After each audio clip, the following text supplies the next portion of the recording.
హిందుత్వ ద్వేషమో మరొక మూర్ఖత్వమో తెలియదు కానీ కాంగ్రెస్ పార్టీని మహిళా రిజర్వేషన్ బిల్లు తెచ్చిందని చెప్పి మోసం చేసేటటువంటి వాళ్ళకి చాడా శాస్త్రి గారికి సంబంధించిన కథనం.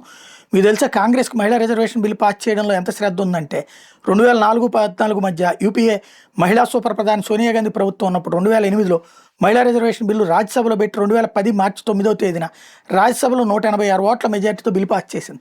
కానీ ఆ బిల్లు లోక్సభలో ఏనాడు ప్రవేశపెట్టుకుని 2014 వరకు బిల్లు మీద కూర్చుని అది మురిపోయేటట్లు చేశారు. ఎందుకంటే అప్పుడు మిత్రపక్ష నాయకులు లాలు ములాయం ఓవైసీ మహిళా రిజర్వేషన్ బిల్లుకు పూర్తిగా వ్యతిరేకత తెలిపారు.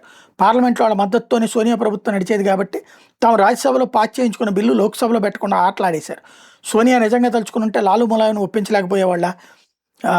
అమెరికాతో అణు ఒప్పందం విషయంలో గట్టిగా నిలబడి లెఫ్ట్ పార్టీలతో గొడవబడి వాటిని దూరం చేసుకున్న సోనియా ప్రభుత్వం మహిళా బిల్లు విషయంలో లాలు ములాయం ఓవైసీ పార్టీలు వ్యతిరేకించిన ముఖ్య ప్రతిపక్ష పార్టీ బీజేపీ మద్దతు తెలిపినప్పుడే లోక్సభలో మహిళా బిల్లు ప్రవేశపెట్టి ఎందుకు పాస్ చేయించుకోలేదు?